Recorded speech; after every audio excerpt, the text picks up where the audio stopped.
Hi everyone, I'm Cristine Karpiak and I'm working with Graphic Arts today, and today we are going to make some mantra cards. And before we talk about anything, underneath here is this incredible artboard, and that's actually what it's called, the incredible artboard, because it holds water when you're working with watercolor and watercolor paper, and that's what I've got here. So to start this project off, you want to put it on your board or something like it, and you can just use one page of watercolor paper, or you can just use some scraps that you have lying around like I had here, and just randomly adding some colors here and there. This is just a background, maybe deciding what your color palette's going to be, and then taking some water-soluble pastels and just making some fun little marks so that it bleeds into the wet watercolor.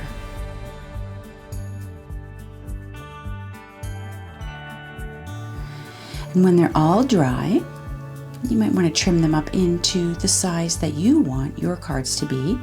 And mine are approximately 5 inches by 3 inches, give or take, because some of my papers were not all exactly the right size, but that's okay for me.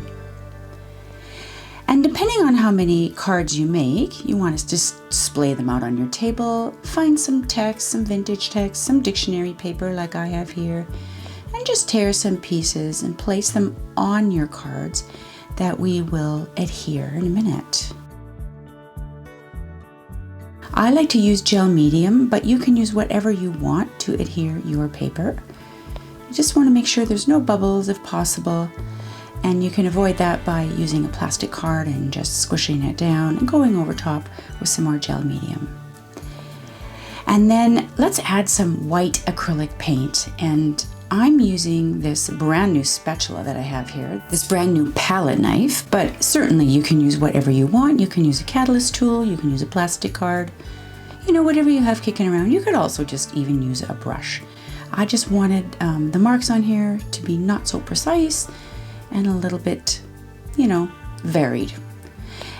Before the paint is dry, it's fun to etch in there with a pencil or some kind of mark making tool. And then that'll just add a little bit of texture to our final product.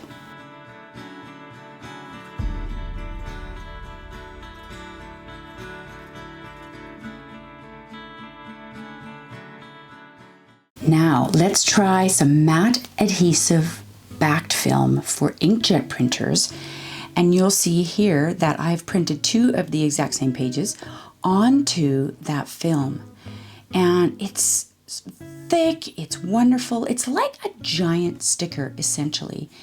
And you can see that the images have printed out very, very well. So whenever you've printed your images out, you just want to cut them out because we're going to be obviously adhering those to our cards. Now it doesn't have to be flowers, it can be anything you want, but for me I just wanted to go with some flowers.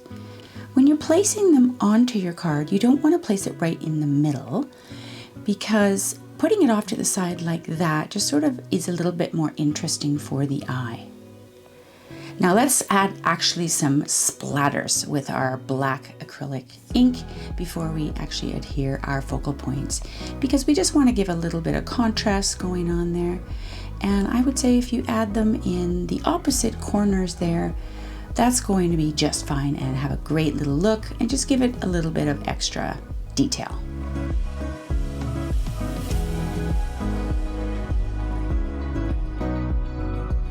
Once that ink has dried, take your focal points and, you know, mix them up from card to card and see what you think looks the best. Maybe you just want one focal point on a card, maybe you want a couple. And then when you're ready, you peel. It's like a sticker, like I said, and look what you're left with. It's thick, it's sticky, it looks 3-dimensional, the color has held, and you just stick it on. And I think I am obsessed with this product. It's absolutely beautiful, it behaves beautifully, and as you can see, it just does a fantastic job of the printing. And this one's kind of cool because you can see some of the text and some of the things underneath, and that I love that. I love that how it's just coming through the flower, and maybe the folding over is a little bit too thick to fold over. as it's quite sturdy material, so we'll just cut off the edge.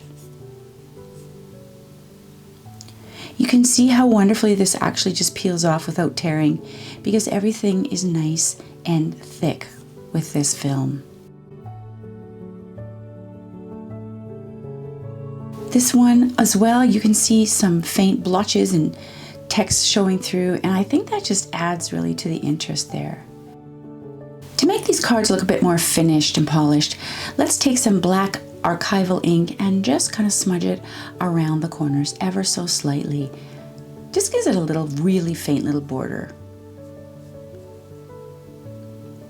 If you like, and this part's optional, you can take a black Stabilo pencil and very, very lightly just trace right around the outside of your focal point, the object that you've printed and cut out. That will give it a little bit of a shadow. It might help it look like it's not just sort of sitting on top, floating around. But again, like I say, it's totally optional. And then just go over the marks with an aqua brush or a wet paint brush.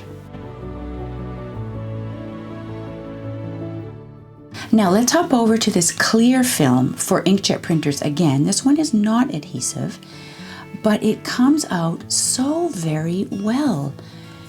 And I've just printed off some mantras here on this page, which I'm going to just cut out into strips, and we're going to apply those strips right onto our mantra card. Position it where you want it, and if you have a very small hole punch, this will be perfect for this project. And then we'll just attach a little brad and just hold that plastic in place.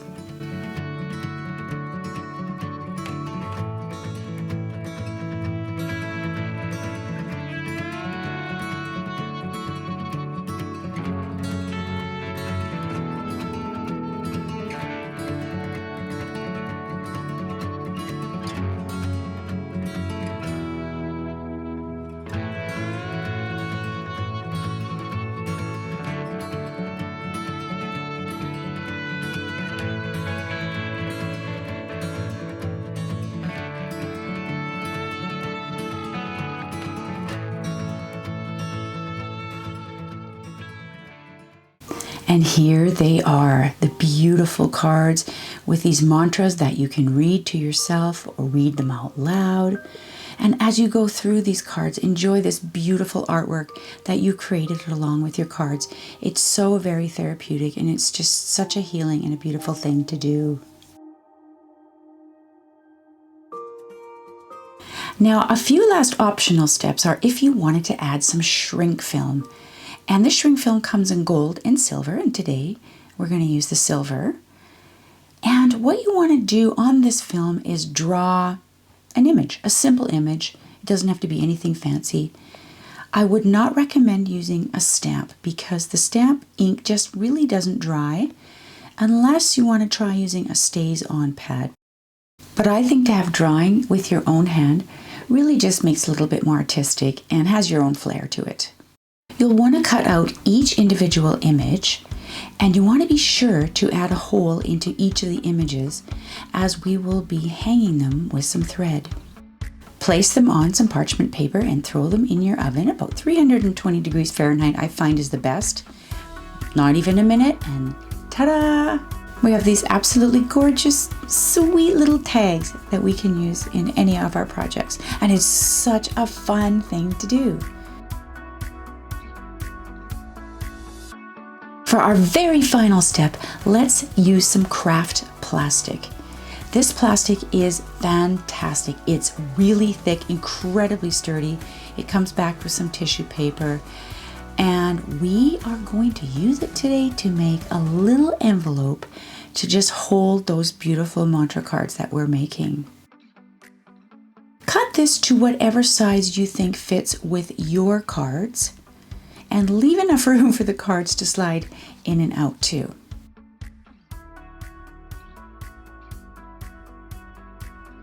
Give it a fold, although it won't really hold the fold as it's so thick, but you would just kind of want to know where now to make the little holes on the side.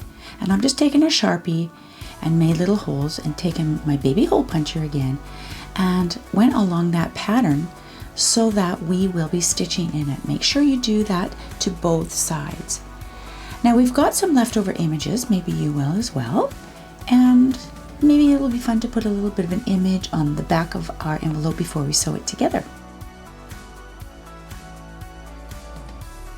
I'm thinking if we put something on the front, it will shield us seeing our beautiful cards. So I think the front will just leave clear. And on the back, looks good. And you can even see it very faintly through the front, which is so cool. Okay, let's get sewing. Let's sew those sides together. I'm using embroidery floss, but really you can use whatever you want and you can make your sewing holes as big as you want. Maybe you want to use some wool or some different kind of threads. It really doesn't matter. I would say tie 2 or 3 knots when you first start because you don't want it to come loose. And then literally it's just so simple. You're taking your needle, you're going underneath and up, bringing it back around to the bottom and just poking it up. And that just sort of like makes a little bit of a zigzag pattern. Now, if you want to make a different kind of pattern on yours, that is totally fine.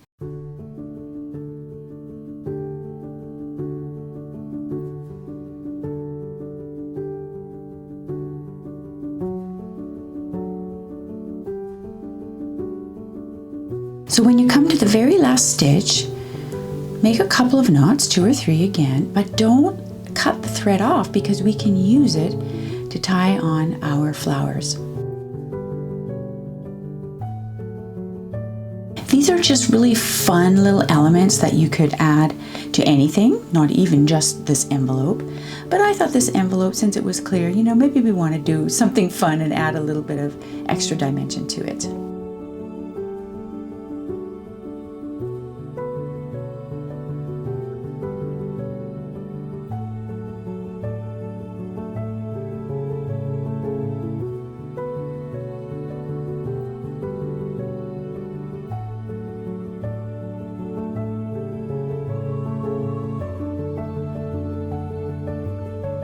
And here they are in our envelope.